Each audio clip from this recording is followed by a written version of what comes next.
Okay. So chuckling about technology.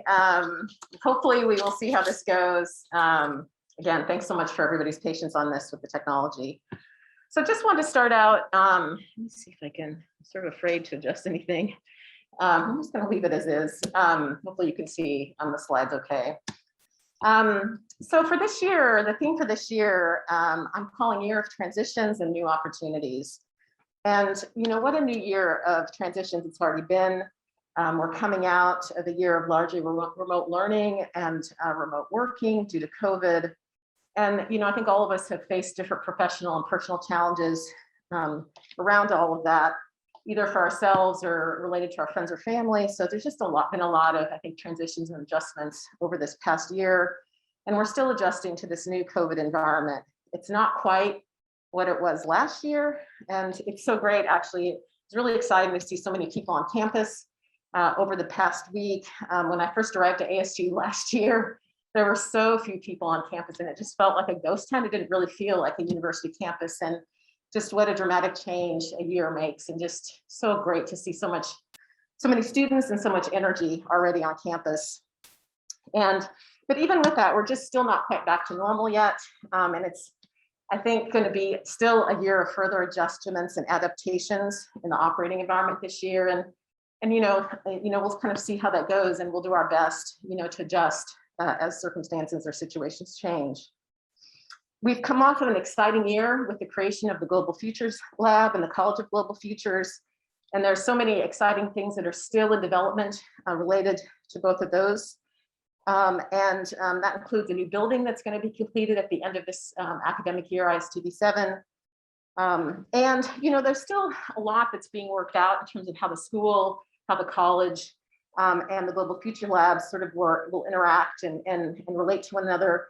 But we're really anticipating a lot more connections, a lot more exciting collaborations, and just opportunities for all of our collective work to be seen at as a higher priority across ASU. And just all the new ways, you know, with these new structures that we'll be able to create new opportunities in new and interesting ways. And I think there are also likely to be many opportunities as the pandemic fades, as the economy rebounds, and as we have new investment in science and infrastructure. There was a handheld mic up here. That one should be working. Okay. And even with all these transitions,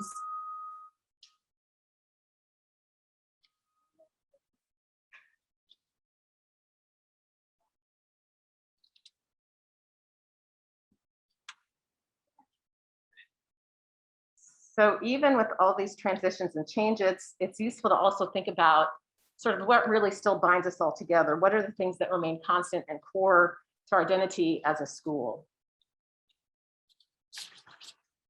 And I think the key motto since the formation of the school has been the future is for everyone.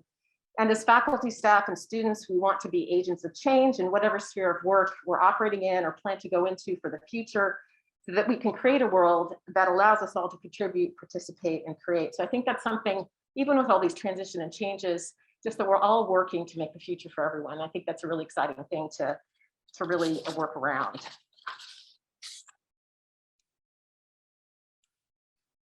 I wanted to also share with you, kind of along with the motto, some key points of some of the distinct values that have long constituted the School for the Future of Innovation Society.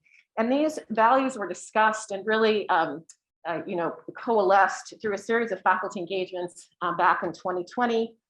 And I just sort of want to point those out to you because I know amongst the faculty, these things have been discussed, but it's useful, I think, to share to the broader SFIS community of sort of how we can think of our collective identity. And so the first thing is SFIS really values transdisciplinarity. And we want to see a whole mix of different disciplinary and professional backgrounds that constitute our faculty. And that, you know, with those, we can share those different perspectives with our students. Our school also values inclusiveness. We very much want to create an open and egalitarian community and strive to prioritize diversity among all of our community. Although we do operate, engage at the local level, and we really very much value that in many important ways, we also want to see and take on sort of global challenges and really think about the global impact through our collective work. So that's also something else that I think our school prioritizes, having a global focus and a global impact. And then finally, I think our school also values unorthodox approaches. We value kind of out of the box thinking and things that might, at times go against the status quo. So really kind of pushing the boundaries in thinking and in action.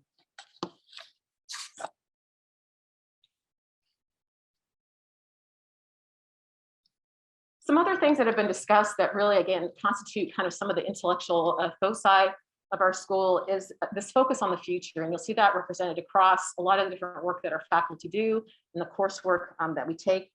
We like thinking about the future, new and interesting and diverse ways, and really pushing the boundaries on how one thinks about and acts upon the future. Our school focuses a lot also on innovation, and particularly how to think and sort of reflect deeply on what responsible innovation means.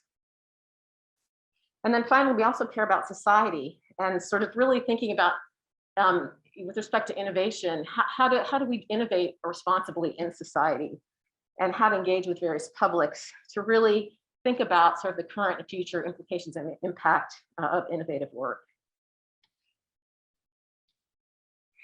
So these collective values and foci that I've just described are things that are going to remain true of SFIS this year, regardless of sort of what things change and what things occur. And I think it's going to be really exciting to see sort of different kind of work that gets created in these different domains, with new research projects, new courses, new public engagement efforts that really reflect all of these different values and foci that I've just described.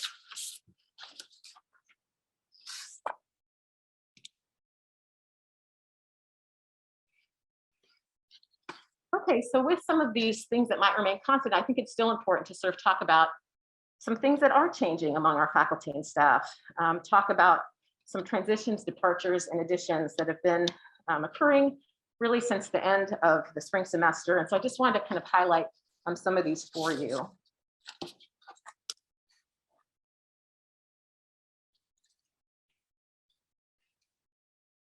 So one big change that our school has had within this past year is that our founding director of SFIS, Dave Gustin, has been promoted to a new position within the Global Futures Lab.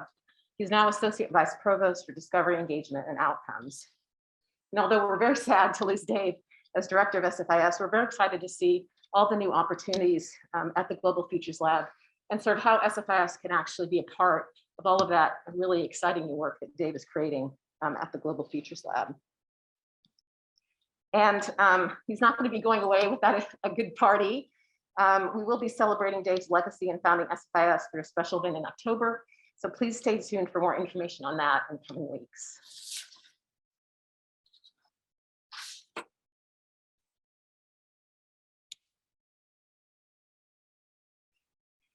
We also have a new SFIS leadership team on board this academic year. Some folks who have been around the school for a bit, but also some new faces serving in leadership roles. And I want to thank all the folks on this slide for their care and contribution to running SFIS, and also for their collective brain trust and helping to advise me on various important school decision-making matters in the year to come.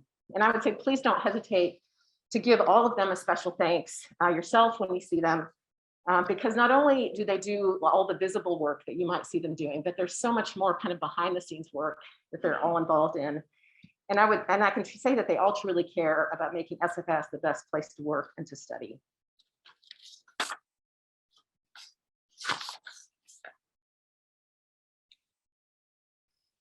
I wanted to make you all aware of a few faculty departures we've had this past year.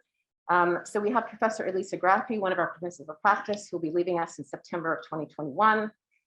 We also have Professors Matt Fagan and Marta Burbis-Velasquez, who will be leaving us at the end of the fall semester. And I just want to say we've greatly appreciated and valued all of their collective teaching, research, and service efforts over the past years, and we wish them well in their new endeavors.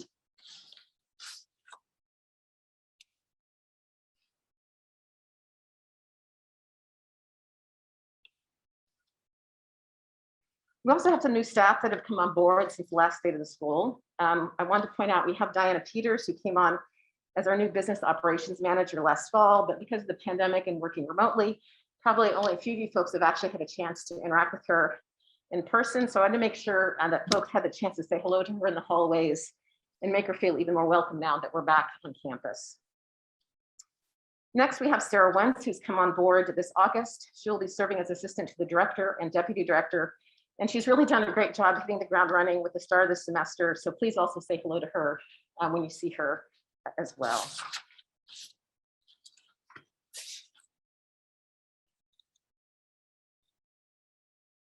We also have several new faculty who have come on board this fall. We have Professor Eusebio Scornavaca. He holds a joint appointment with SFIS and the Thunderbird School of Management. His research interests include disruptive digital innovation, digital entrepreneurship, and ICT for development. His work spans 6 continents, and he has a lot of experience in developing multinational cross-disciplinary learning projects. We have Donna A. Hernandez Cortez, who is an assistant professor with a joint appointment with the School for the Future of Innovation Society and the School of Sustainability. She joined ASU from the University of California, Santa Barbara, where she received her doctorate in economics with an emphasis in environmental science. Her research explores equitable energy transitions, environmental justice, and environmental economics. Next, we have Beza Merid, who's an assistant professor in SFIS. He's a scholar of critical digital health studies and social medicine, and his research examines the social, cultural, and political dimensions of illness and innovation in biomedicine. And he's particularly interested in exploring these relationships within the realm of cardiovascular disease care. Next, we have Dominique Bednar from the University of Michigan. He is a presidential postdoctoral fellow in SFIS, and his research explores the institutional barriers of energy poverty recognition and response in the US, while taking into account different racial, ethnic, gender, and socioeconomic patterns of residential energy affordability, consumption, and efficiency. And last but not least, we have Annette Lee, who will be an associate professor in SFIS. She's an astrophysicist and artist and is the director of the Native Skywatchers Research and Programming Initiative. She has over 3 decades of experience in education, program administration, and she's also a professional visual artist and a researcher working on indigenous knowledge systems. And she'll be joining us in January, so please stay tuned for her arrival.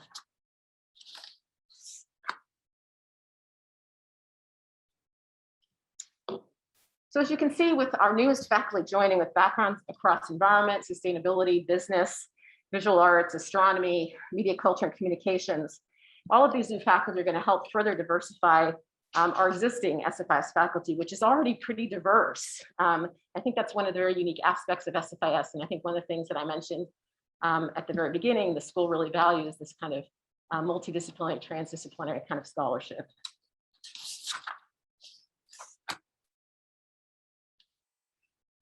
We also have faculty in the school who bring important professional expertise to our school, ranging from areas of informal STEM learning to future studies to visual arts. So again, we really value this really diverse mix of both disciplinary and professional expertise in our school.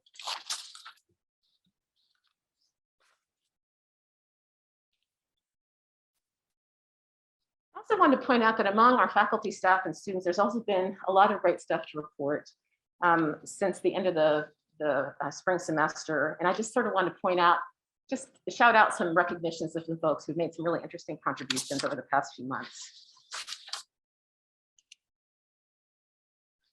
Our first shout out goes to Andrew Williams, who received the Going the Extra Mile Award. I don't know if Andrew is here today.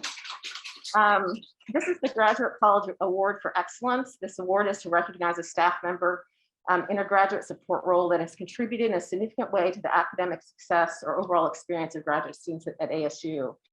And those of us who have worked with Andrea know that students are her top priority, and she really cares about the success of the students that she advises.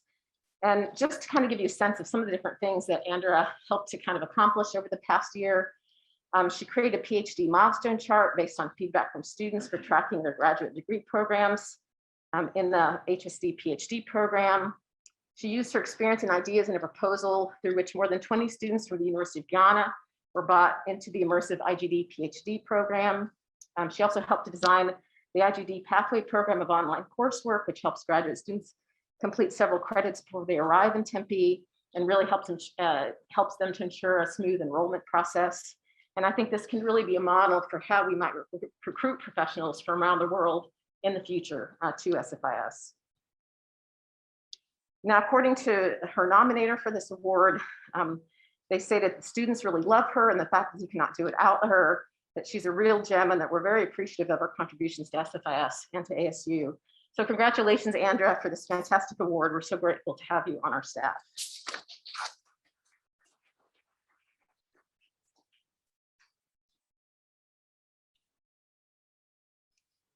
Next, I wanted to point out some accomplishments by one of our HSD PhD students, Cynthia Pickering.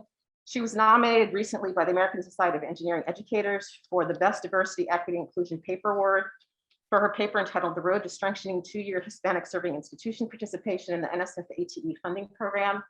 So again, great accomplishments, Cynthia, for this work.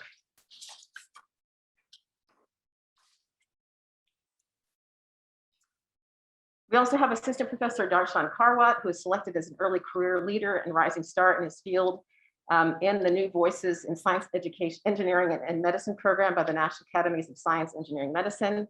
So again, a really fantastic award for Darshan. Congratulations, Darshan, for that.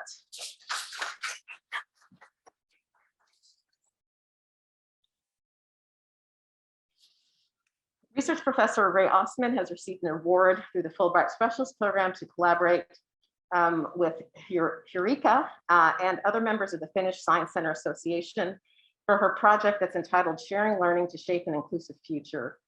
In May of next year, she's going to meet with 8 science museums in Finland to talk about innovative ways to engage the public in learning about sustainable futures and successful ways to build science center capacity through professional networks. She's also going to be working very closely with Paul Martin, one of our other faculty members on this award. In addition, through funding from the Dana Foundation, Ray and her colleagues at the Center for Innovation in Informal STEM Learning will host a visiting scholar, the Barbara Gill Civic Science Fellow, this fall. And this fellow will be focused on public engagement and the ethics of emerging research and development in neuroscience. And they're going to collaborate with a variety of different experts at ASU and around the country. So congratulations again, Ray, for these great awards.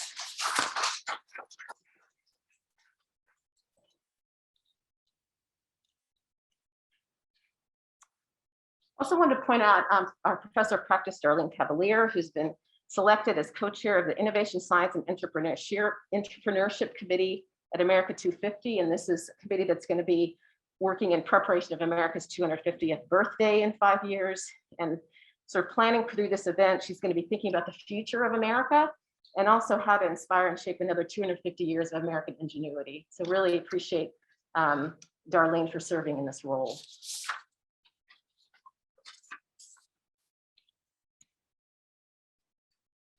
We also have Assistant Professor Emma Frau, who's been awarded an NSF Career Award, focusing on the role of care and responsible innovation for bioengineering. And I will also say that Emma, in addition to this fantastic career award, she was recently awarded a second NSF award as well on a project entitled Towards Lifelike Synthetic Cells via Engineered Control of DNA Replication. So fantastic work, Emma, and all these NSF awards that you're receiving. Congratulations.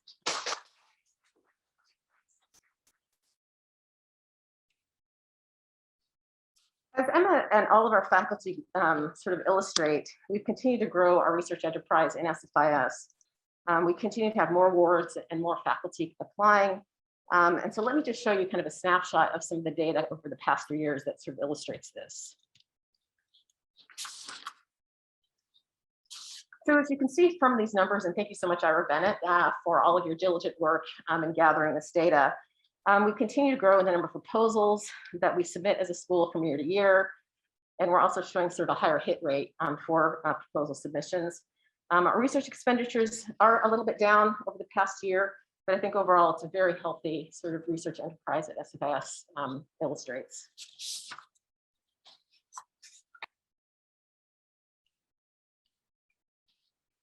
Other important developments in the school that have happened over the past few months are in the Justice, Equity, Diversity, Inclusion front. Thank you so much to the JEDI Task Force members for their service last year and for producing the JEDI Task Force report that came out in June. We are planning to have a school-wide meeting on this on August 27th, so tomorrow from 3 to 4:30 p.m. via Zoom, and everyone's invited to attend that meeting and give feedback on how we should move forward. And we really anticipate having a very active year of activity around JEDI issues.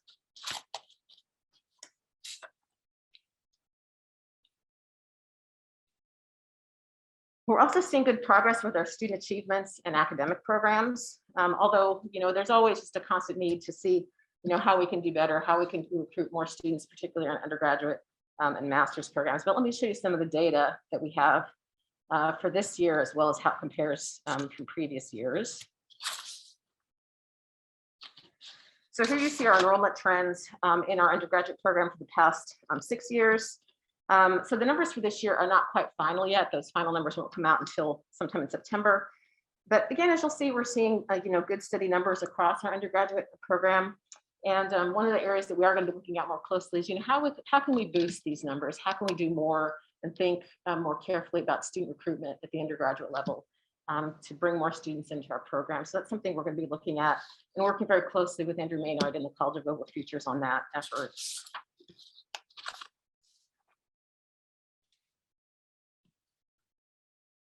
At the graduate level, we also see steady student enrollment also across the years. If you look at the trends, I would want to point out we have particular increases in our Innovations in Global Development, our IGD PhD program, and Public Interest Technology Master's program. And so it's really exciting that, although those have only been launched for the past, couple of years, that we're really seeing some great growth in those already.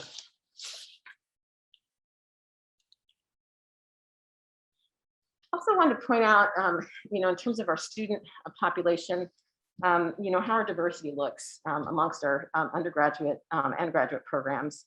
And this is something that we're just still trying to, start tracking and just pay more attention to, is how do our numbers look over time, and how can we really think about improving diversity, particularly around underrepresented minorities, but even also thinking about our international students. How can we think about growing those populations as well? And again, I think we do have some work to do in this space, but it's something we're going to also be looking at more carefully over this coming year.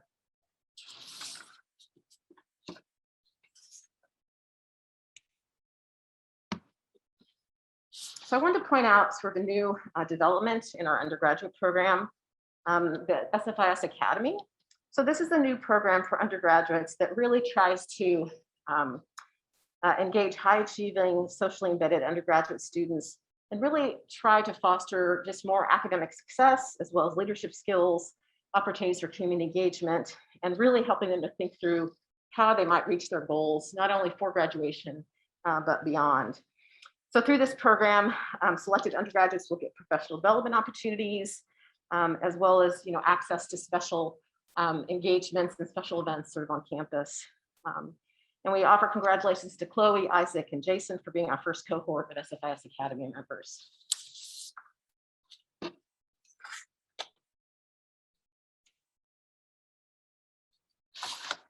Also wanted to offer a warm welcome to our new cohort of IGD PhD students from Guyana. We had a pleasure of welcoming a group of 13 students from the University of Guyana just recently, who are enrolled in our IGD PhD program. And they're going to be here this fall semester as part of their studies. And because they're only going to be here for the fall semester, they already have a very packed and full schedule, but I definitely encourage you all to reach out to them, make them feel welcome in their semester here at ASU. They're part of a larger group of 22 students from the University of Ghana that also includes master's degree candidates and also a few that are working on certificate programs. And this is a special program that was funded through the ExxonMobil Foundation, and all of these students were selected by the leadership of the University of Guyana and approved by the ExxonMobil Foundation for their potential as future leaders, not only at the University of Guyana, but in Guyana as a whole. So again, we welcome them very much to SFIS and to ASU.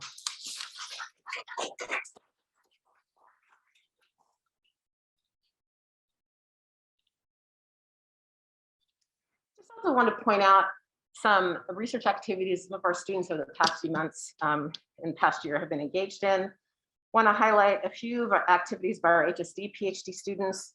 One of our HSD students, Anna Muldoon, has been assisting Professors Heather Ross and Tim Lant with COVID-19 modeling efforts for the university and the state. And she's really one of our graduate student experts on COVID-19 patterns in the area.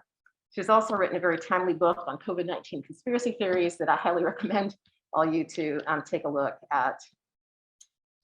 Also wanted to point out Chelsea Dixon, another HSD PhD student who's worked with the Decision Theater Knowledge Exchange for Resilience and the Meteor Studio to host a workshop looking at energy transitions in the Valley.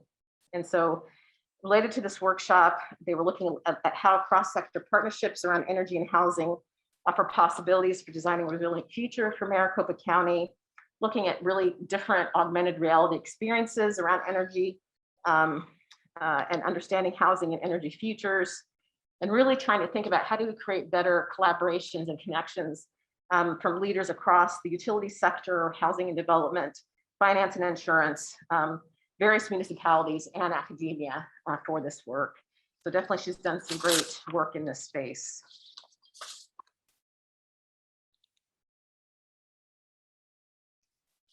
We also have some great master's students research activities happening as well.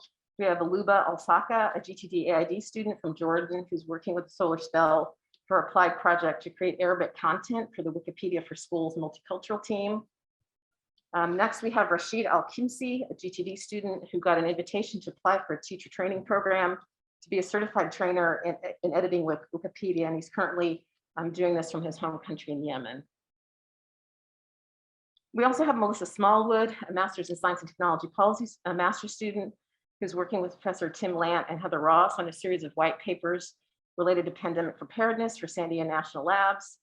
She's also been involved just within the past few days in running a threat casting workshop on long COVID through work with Professor Brian David Johnson's threat casting lab. And this relates to her MSTP capstone project. And then finally, we have Toby Schulruff, a public interest technology master's student. She co-authored a commentary for the UN Institute for Disarmament Research that was published this summer. It was entitled Cybersecurity Must Learn From and Support Advocates Tackling Online Gender-Based Violence. Toby also presented at the ACTW conference. This is the Advancing the Careers of Technical Women conference in July on the topic of responsible innovation and co-design related to countering gender-based violence. So really some fantastic work that our master's students are doing in really diverse and interesting areas. Also wanted to point out one of the successes of one of our MSTP graduates who just graduated this past May, Jenna Robinson, who secured a presidential management fellowship, and she got placed at the Office for the Chief Financial Officer at NASA headquarters as a program analyst. She has long been wanting to work for NASA, and this is really a career highlight and goal for her. So really excited to see all that she's going to do at NASA.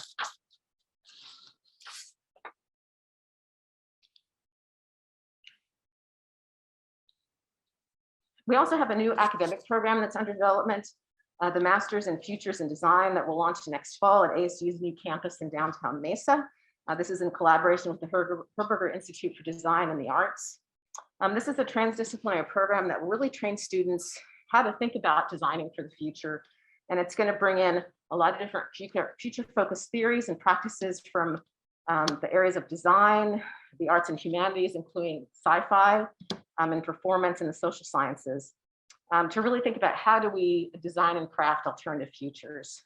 And students will learn a whole range of different futures-oriented theories and methods and apply those in different sectors. And several of our SFIS faculty have been involved.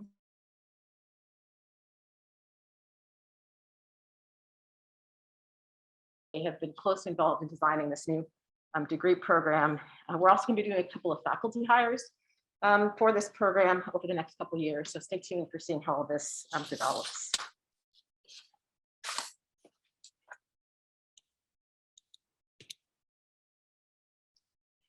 Okay, so since you've heard just a little bit about all the different things that have been going on recently, it might be useful just to talk about, how can you all be involved in shaping the future of SFIS in the coming year? And there are a lot of different ways I think that folks can get involved. First of all, SFIS is undergoing an academic program review this coming year. This will be an external group of academics who will be coming and evaluating our academic programs. And we're going to be doing different kinds of listening sessions with students and faculty around how to prepare for this program review. So again, welcome any of you who would want to be involved in that effort. Just let us know.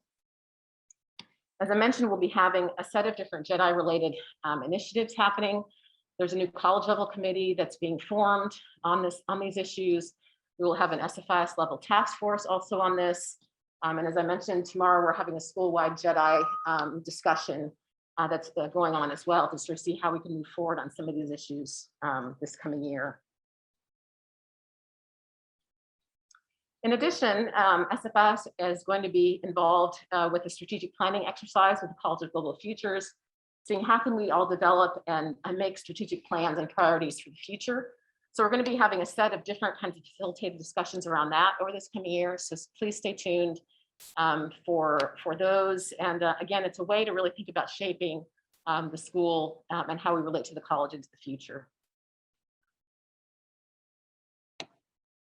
We also have new faculty hiring that's planned for this coming year, and we definitely welcome students being involved in those searches for these new positions. We have the director of SFIS that we're going to be hiring in for this next year.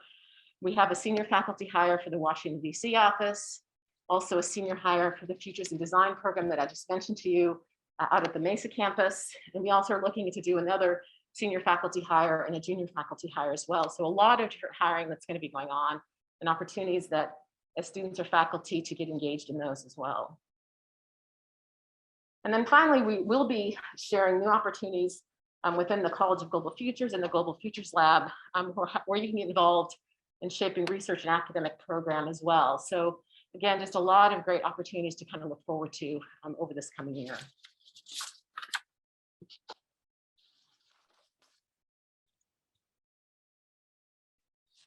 We also want to continue to be a community of care in SFIS throughout this year. So definitely feel free to reach out to me or to others in our community. You know, if there are ways that we can help you achieve your goals, or if we can offer additional support to you in any way over this academic year, we definitely want to still continue being that community care over this coming year.